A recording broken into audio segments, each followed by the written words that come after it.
Welcome to another episode of the Ranger Rundown. I'm Jessie Del Torre. And I'm Jack Steiner. Recently, Riot Theater completed their UIL one-act play and had great success. Let's hear from our cast and our directors about their achievement. Look these cows! I'm ready! Enough is enough! Everybody out there! This year, Riot Theater took the stage with Sweet Surrender, a fast-paced comedy set during World War II, written by Michael McKeever. The play takes place at the Palm Beach Royale Hotel, where two rival Hollywood performers, Athena Sinclair and Claudia McFadden, are accidentally booked into the same hotel room. Oh, Athena Sinclair! Stop the pressing. As tensions rise, the staff must keep them from crossing paths, or things could quickly spiral out of control. To bring that chaos to life, Riot Theater leaned into a more classic style of comedy. Sweet Surrender is generally it's a what we call a revolving door comedy. So what that means is that one door shuts, another one opens, mistaken identity, someone comes in, someone goes out, and it's all very well timed. We did ours in the vein of like an I Love Lucy type sitcom. So there was literally audience applause when a character would make their initial entrance. So we did it bright, bubblegummy, colorful. It's all set in Palm Beach, Florida in the 1940s. So we tried to bring this real colorful kind of almost I Love Lucy-esque sitcom element to it. UIL one-act plays are very different from a typical musical or spring show. Performances must stay under 40 minutes, with just 7 minutes to build and strike the set, adding pressure for both cast and crew. When it comes to one act, we have to build our set under 7 minutes, take down in 7 minutes. And if you do that, if you don't do it within that time, you're disqualified. And then it's very harsh. And then you can only use a certain amount of building stuff. So there's like a whole rule book that me and my tech crew have to basically study, because it changes every year. There's always more rules that are added due to safety. But every school has a UIL unit set, which is the gray pieces that you'll sometimes see on stage, and we're allowed to use those, but we can't bring our own, so we can use that. Every school should have one, and we just kind of get really creative with it. This year, Lone Star saw tremendous success, taking first place at district and earning alternate to area at by-district. Individual honors were also awarded, with Colton Ross earning Outstanding Performer, Sella Ayres recognizing for Outstanding Tech, and Tyler Woods and Aubrey Lewis named to the All-Star cast, making this one of the most successful seasons in Riot Theater history. Well, I was not expecting to get first place. That was crazy, because you see those other shows and everyone's just so talented, and you just don't know what's going to be in the judge's mind. It could go every which way. But I was confident in our show and that we could advance. So yeah, it was really great that we did. To prepare for their roles, students spent time researching the era and developing their characters outside of rehearsal. I looked up things about World War II, Palm Beach, Florida. I drew inspirations from sitcoms that were popular in the 40s and 50s, like I Love Lucy and stuff like that. And that helped me to prepare for my role. What made this performance stand out from the others was its approach.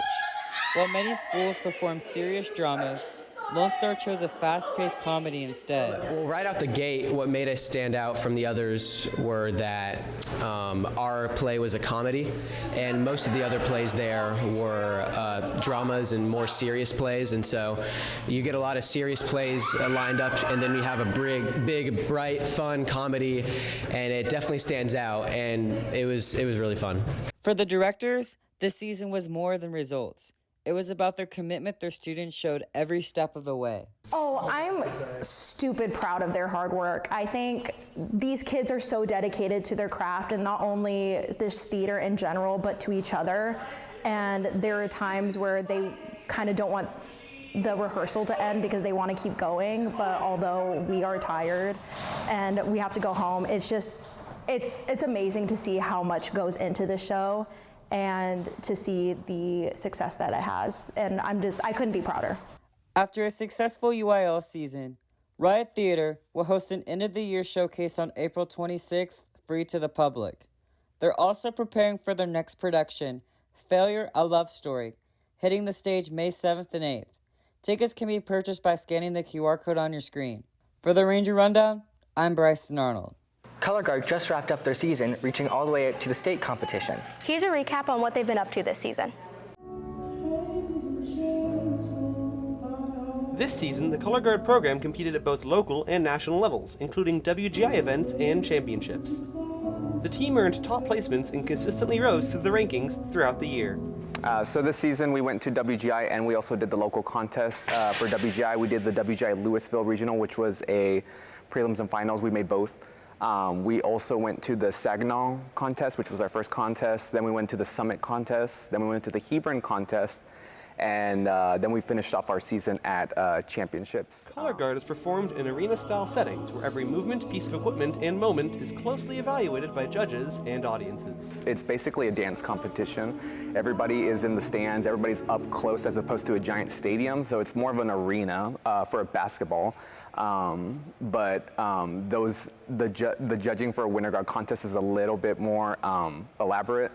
They judge you based off of your skill, they judge you based off of your movement, they judge you based off of the design of your show, and also just the overall package of how the delivery of your performance to the audiences as well. That also gets scored into the factor. This year was defined by transformation, with a large number of underclassmen and no JV program. Competing entirely at the varsity level, the team adapted quickly and steadily advanced through competitive classifications. What made this season especially just a little different is that we had a lot of new members. We didn't have a JV this year, so everybody participated in the varsity program. I would say about 3, maybe 4 students were previously in the varsity, so it was just a whole new experience for everybody. They really came together like as a team to just continuously improve every single day. And that's why that's reflected in their rankings. Like they would go from with the bottom of the class, which was Regional A, then they went Scholastic AA, and then they went Scholastic A. Like that's right underneath like the top 10%. No, not even, it's like the top 5% of NTCA. So that's a really cool achievement for them to have. With a strong foundation of experience in place, next season focuses on continued growth and elevating performance quality with both returning and new members. I'm most excited for the increase of numbers, but 2, just the show itself. It's going to be very, it's going to be very extravagant. Like it's going to be awesome. It's going to be really, really fun to perform, especially with these students with their newfound skills. It's going to make it a lot more creative and a lot more there's going to be a lot of energy on the field next year. Whether you're interested in band, theater, athletics, or singing, Color Guard offers something for everyone. I know it's difficult to throw things in the air and catch it, much like a baton, it's much like a football, much like a baseball. You have to start somewhere, and that's the biggest thing. If you like to perform, if you like to dance, if you like to do all the performance stuff, and on top of that, like just some kind of acting experience, Color Guard is a good place to start that foundation. And it's just, I would encourage to try at least one of the spirit groups because it's a fun experience. If you're interested in joining Color Guard for next season, clinics will be held in the Aux Gym on April 20th and 21st from 5 to 7:30, with auditions on April 27th at 5 p.m. For the Ranger Rundown, I'm Nicholas Berger. Thanks for watching another episode of the Ranger Rundown. I'm Josie. And I'm Jack. Make sure to follow us on our Instagram at LSHS Broadcast to see more stories that could feature you. And have a marvelous Monday, Rangers.